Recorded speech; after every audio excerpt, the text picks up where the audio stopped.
नमस्कार। कभी ऐसा लगा है कि पैसों को संभालना एक बड़ी उलझी हुई पहेली जैसा है। खैर, आज हम इसी पहेली को सुलझाने वाले हैं। हम स्मार्ट फाइनेंशियल प्लानिंग के कुछ बहुत ही आसान से कदमों को समझेंगे, क्योंकि देखिए, हमारा पैसा कहाँ जाता है ये समझना हमारी जिंदगी में बहुत बड़ा बदलाव ला सकता है। और सच कहूं तो पर्सनल फाइनेंस मतलब अपने पैसों के मैनेजमेंट की बात अक्सर थोड़ी डरावनी और कंफ्यूजिंग लग सकती है। और अगर कभी ऐसा महसूस हो कि शायद कुछ ठीक नहीं हो रहा है, तो इसमें कोई बड़ी बात नहीं। ये एहसास बहुत ही आम है। लेकिन यहाँ एक बात समझनी बहुत जरूरी है। फाइनेंशियल प्लानिंग का मकसद सिर्फ बहुत सारा पैसा कमाना या अमीर बनना नहीं है। इसका असली लक्ष्य है मन की शांति।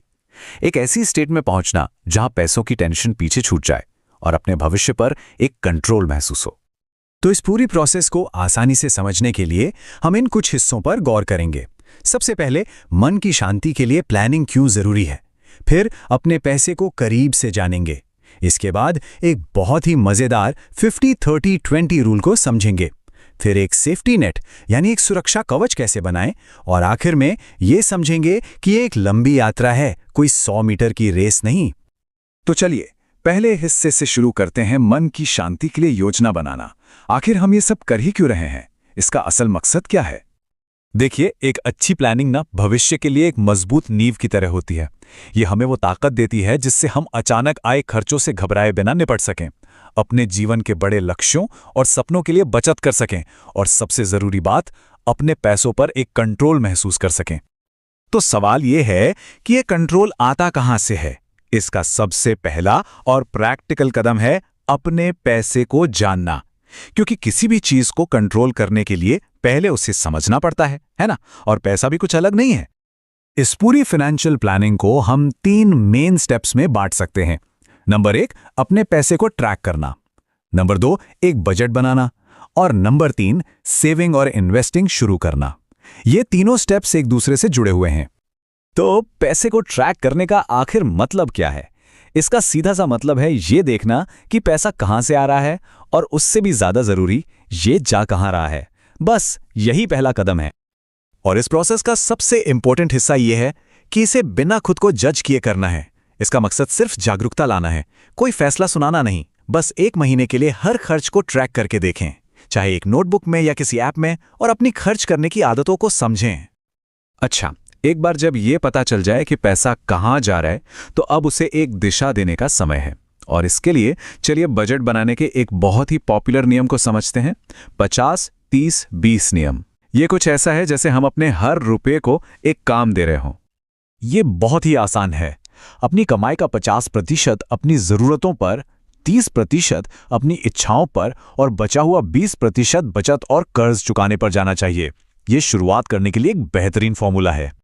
तो ये काम कैसे करता है? मान लीजिए, अपनी कुल आमदनी का 50% हिस्सा जरूरतों पर जाता है, जैसे कि घर का किराया, किराने का सामान या बिजली पानी के बिल्स। 30% जाता है इच्छाओं पर, जैसे कोई हॉबी, दोस्तों के साथ बाहर खाना या मनोरंजन। और सबसे इंपॉर्टेंट 20% जाएगा बचत के लिए, जिसमें इमरजेंसी फंड बनाना, कोई कर्ज चुकाना और निवेश करना शामिल है।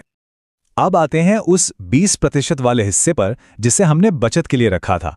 अब उसे सही काम पर लगाने का समय है। यही वो हिस्सा है जो हमारी फाइनेंशियल सिक्योरिटी की नींव बनेगा। बचत का सबसे पहला और सबसे जरूरी लक्ष्य होता है एक इमरजेंसी फंड बनाना। ये एक ऐसा सुरक्षा कवच है जो किसी भी अचानक आई फाइनेंशियल मुश्किल से हमें बचाता है। हमारा लक्ष्य होना चाहिए कि कम से कम 3 से 6 महीने के जरूरी खर्चों के बराबर पैसा जमा करें, और इसे एक ऐसे अकाउंट में रखें जहां से जरूरत पड़ने पर आसानी से निकाला जा सके। यकीन मानिए, यह मन की शांति की गारंटी जैसा है। और एक बार ये सेफ्टी नेट तैयार हो जाए, तो फिर रिटायरमेंट फंड्स या दूसरे इन्वेस्टमेंट ऑप्शंस के बारे में सोचा जा सकता है। यहां सबसे जरूरी बात है कंसिस्टेंसी, यानी निरंतरता। भले ही शुरुआत छोटी हो, लेकिन लगातार बचत करते रहना बहुत जरूरी है।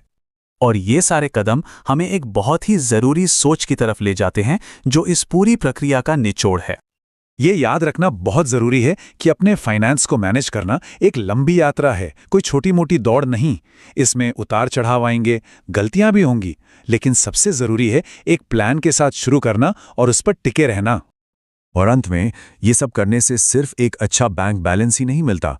इसका असली इनाम है आज़ादी, जिंदगी में बेहतर विकल्प चुन पाने की क्षमता और वही मन की शांति जिसकी तलाश हम सबको होती है। तो चलिए इस सवाल के साथ इसे खत्म करते हैं। इस हफ्ते ऐसा कौन सा एक छोटा सा फाइनेंशियल बदलाव किया जा सकता है? क्या पता सिर्फ एक हफ्ते के लिए अपने खर्चों को ट्रैक करना ही काफी हो। याद रखिए, छोटे छोटे कदम ही बड़े बदलाव लाते हैं।